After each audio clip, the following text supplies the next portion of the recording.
Now, this, hey, Man United. The thing is, I don't know, where do I start?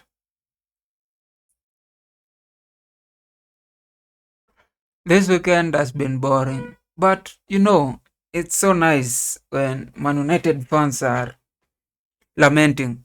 One thing, this a good advice to any Man United fan, to any stakeholder in Man United, to any person managing anything Man United, that the problem with you, the problem with the management, the problem with the fans, the problem with everybody in Manchester, including Manchester City, is that you somehow think you are still a big club.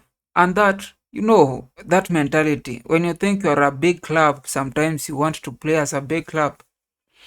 Sometimes you want to do things that big clubs usually do. But in real sense, you are a mid-table team.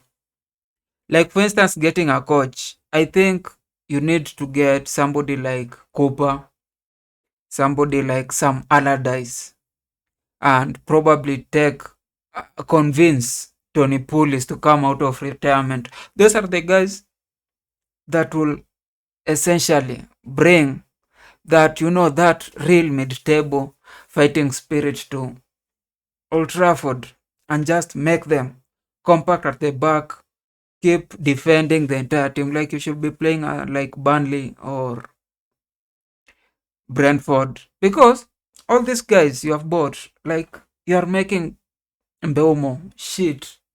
Like, Mbeumo should not be shit. You are making Mbeumo shit. You have the legs of Casemiro, odd legs. Like, those guys should be, where Kyle Walker is playing Burnley. The person who should be playing a pivot with Ogochuku should be Casemiro. That's his level right now. Like, you don't have the legs to run 90 minutes. And I've told certain teams, I've given this advice because I'm not selfish. I don't want, when we win the league, because we will win the league, even though today was not so good, yesterday was not so good. I don't want people to keep complaining, because I'll be addressing. If I know your address, I'll be coming to you, talking to every fan, whether you are an Arsenal fan and you have blocked me, whether you are a Man United fan and you have blocked me. I'll be there trying to tell you, this is what I told you at the beginning of the season when you are getting defeated. And it's not like Man United have not been performing well. It's just that with Arsenal, they conceded and they were really praising the team for conceding just one goal, then drawing with Fulham, then beating Burnley in a very unfair way. And today was one such feat where you meet your equal, another mid-table Manchester team, conceding 3 against Pep in 2025 is some work shit. Like, no team, none of the teams in Premier League should be conceding 3 against Pep in big 2025. It's late. It's some work shit that should be. I don't know why Man United are just so easy, just taking the beating without any form of resistance, just taking the 3 goals, just giving out the 3 points, just letting Man City dominate them from the first minute to the last minute. It's a joke. I'm not disappointed. The bad thing is that Man City right now should be having 4 points, but they're having, is it 6? They've won only 2 games, and you are one of them. Such a bad thing, such a bad name. That's the bad thing, is that Man City right now have 6 points. But every other thing is good for the league, because you need to accept that you belong at the mid-table or fighting, relegation, somewhere there, somewhere where you were last season. And it's not because of Amorim. Like you have been telling, oh, it's because Onana did this, Onana was giving goals. Onana went, and Onana is playing so well in Trabzonspor. I don't know. I have not seen the game. I've see played. I mean, he will play so well. You have said, oh, it was Garnacho, it was Rashford, it was everybody, it was Ten Hag, it was. Hey, stop, stop, stop, stop, stop, stop. Accept where you are. Like, it will make so much sense when you accept you are a mid-table team. You lower the expectation.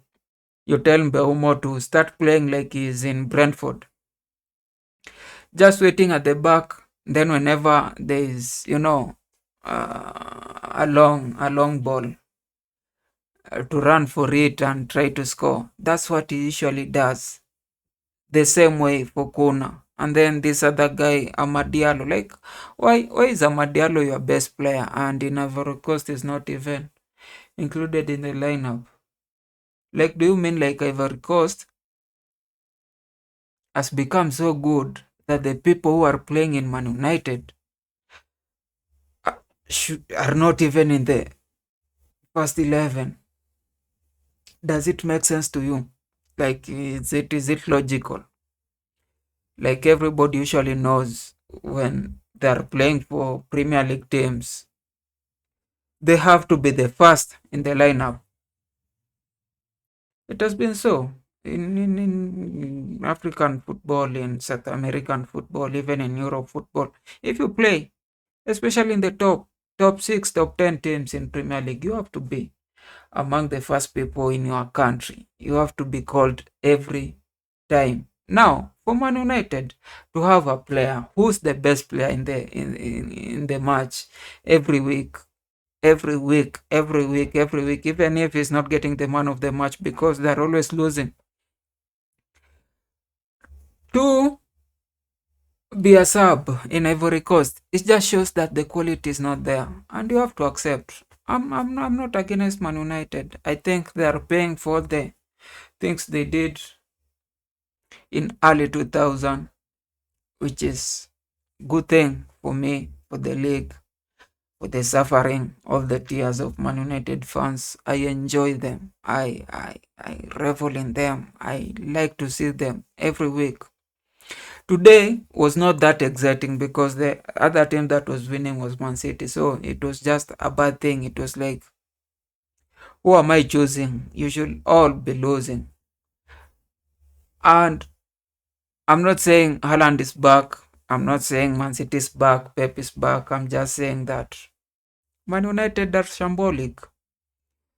And sometimes when you get to your level, you usually shine. That's what Man City have done today. But I think they'll be going back to where they were in Wednesday and then next week.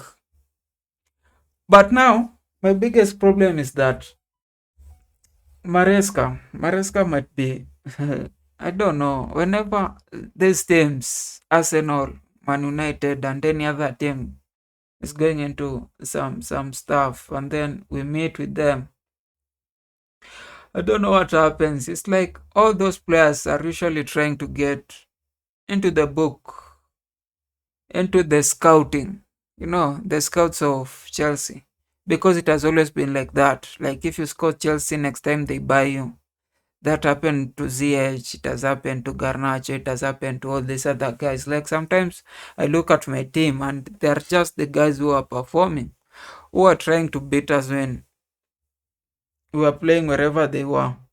Caicedo, Cucurella.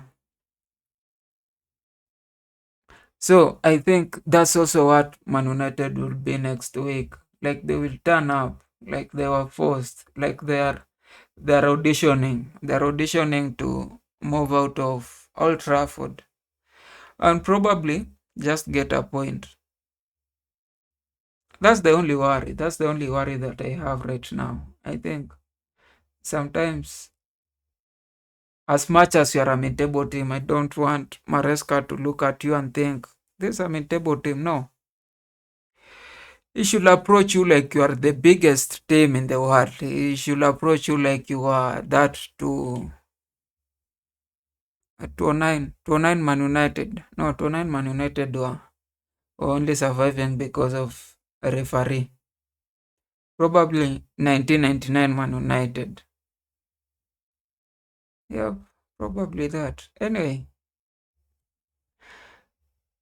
there's nothing to talk about the game. It was a little bit boring. I even enjoyed Liverpool versus Burnley when I was disappointed. I enjoyed for quite some time, for like 89 minutes or 90 minutes. I was enjoying that Burnley versus Liverpool game better than I was enjoying that Manchester United derby.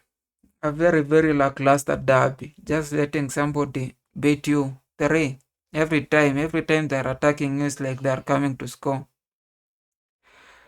Oh man,